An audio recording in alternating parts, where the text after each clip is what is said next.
Crescer não é mal, não é? Desde que cresça organicamente. Talvez não cresça os 10%, porque a população também já não cresce tanto e principalmente a taxa de investimento é mais baixa. Esse é o desafio. Mas já cresceu.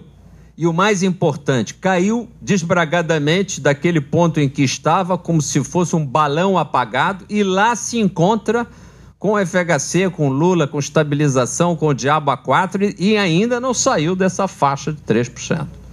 Embora ano que vem já vai crescer um pouquinho mais, mas eu quero avisar vocês, a turma mais jovem é bom que se mobilize, porque vão nos enrolar. Vão dizer que estamos crescendo ou que já vamos crescer. É o discurso típico do político enrolão. Mas não vamos crescer. Por quê? Porque a taxa de crescimento, ela está atrelada à taxa de investimento, numa relação entre o investimento, a formação do capital na infraestrutura, e aí incluindo toda a parte agora do conhecimento, a parte intangível, e o tal PIB, que é o Produto Interno Bruto. Enquanto ele não for naquela linha vermelha, naquela barra vermelha, que é uma meta mínima, 25%, mais ou menos na linha do Chile, menos que a Coreia com seus 30% e menos que a China com seus 40%, que diz que é 50%. Mas como os chineses costumam ser meio chutadores, vamos tirar 10 pontos percentuais da China, fica com 40%. Aí sim dá para crescer 10, 12 ou no mínimo 6%, como seria a nossa meta se tivéssemos 25%. Lula passou 8 anos no governo, nos enrolou bastante, inclusive com o PAC. E o resultado final é a taxa de investimento que lá está empacada nos 16% a 17% ao ano, com todo o esforço e agora sem nenhuma tom de ironia. Quer dizer, quando até Brasília se organiza e está lá a atual candidata Dilma, que era a mãe do PAC, gerente do não sei o quê, e não importa se era mais ou menos competente, ou seja, pessoas se mobilizaram especificamente para entregar esse produto e não conseguiram entregar. Portanto, não é de só menos importância, é algo difícil. E eu acho, aí vem um pouco um eu coletivo do Instituto, nós estamos achando que, na realidade, os incentivos, e aí um pensamento bem liberal, bem estimulante, que é a ideia, as pessoas no Brasil estão travadas.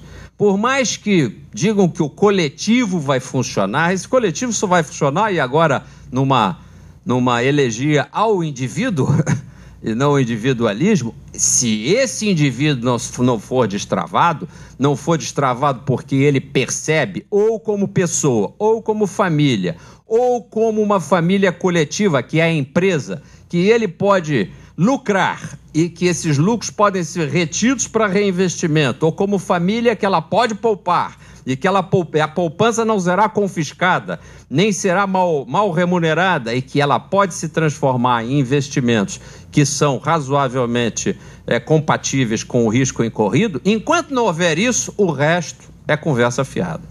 E para fazer isso é preciso dar acesso a essas pessoas para as 4 portas de abertura de um novo mundo no Brasil, e isso tem que ser rápido no horizonte dos próximos 10 anos.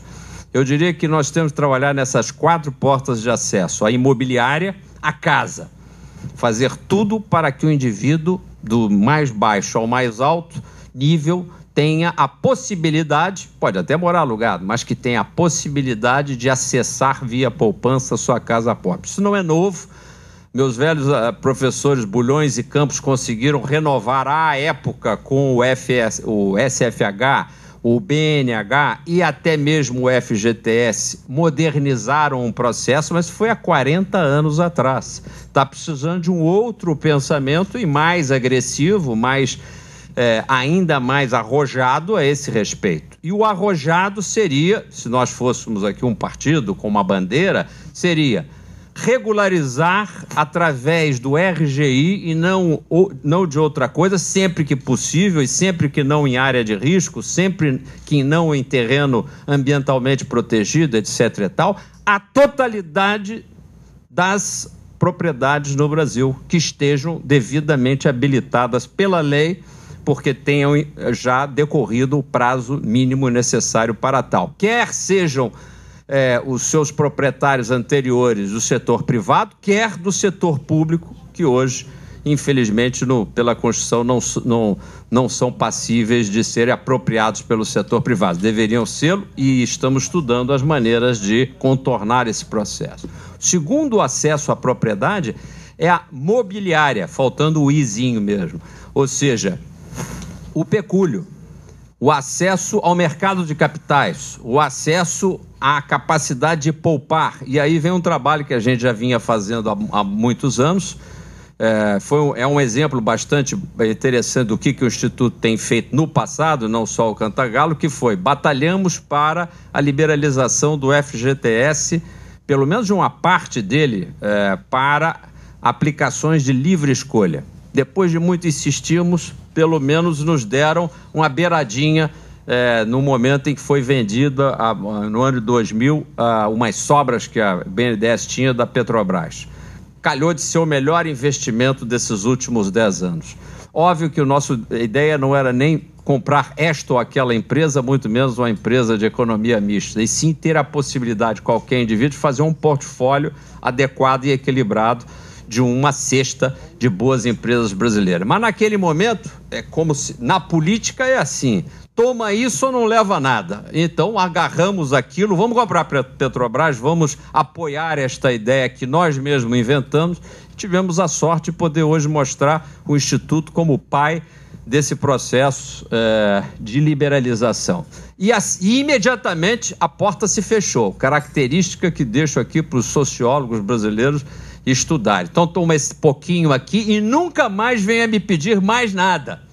Não invente mais coisa nenhuma. E há 10 anos estão tentando meio que desinventar qualquer avanço nesse campo do acesso de fato à propriedade imobiliária, que no fundo resulta numa reforma de previdência e uma série de outras coisas.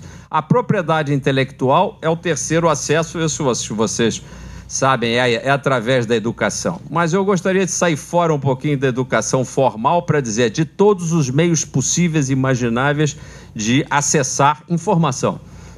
E temos feito um trabalho um pouco lateral do Instituto Atlântico no sentido de, pelo menos, criar o acesso digital.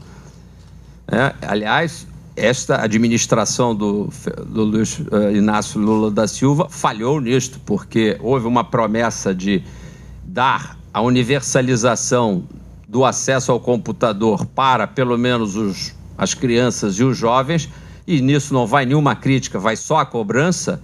Falhou redondamente. E este seria um acesso perfeitamente plausível. E é o acesso que realmente abre portas, reduz a violência, reduz a delinquência e assim por diante. Portanto, isso teria que ser feito também dentro dos próximos 10 anos, se possível, dentro dos próximos 5. Hoje estamos falando aí de analfabetismo, está aí como uma descoberta da PNAD. O Brasil continua analfabeto. Claro, uma chaga. Mas esse analfabetismo agora é principalmente o analfabetismo digital. Que importa saber se o aluno consegue escrever um bilhete? O que eu quero é saber se ele consegue abrir uma página na internet. É disso que se trata. Essa é a nova alfabetização e nisso nós estamos mais do que 50% analfabetos entre os jovens. E, finalmente, a propriedade ambiental, que obviamente, está em moda, mas independentemente da moda, a vida coletiva é onde ela se expressa melhor. Conseguir fazer a comunhão e o equilíbrio entre a atividade empresarial e a atividade conservacionista. Não ficar no não imbecil de que não pode fazer isso, não pode fazer aquilo, porque é muito simples para a burocracia simplesmente negar. E, ao mesmo tempo, ter a capacidade de criativamente dizer onde pode e como pode. Vamos passar pela Amazônia? Como? Pela BR-163? Por onde? Né? É preferível a ferrovia? É preferível a rodovia? Quais são os elementos inteligentes de contornar a questão ambiental de forma a trazer para o Brasil a bandeira do verde? Isso é algo que ainda não foi harmonizado e nesses próximos 10 anos precisa ser, e para isso os dois campos precisam convergir, principalmente o campo do não para o campo do sim.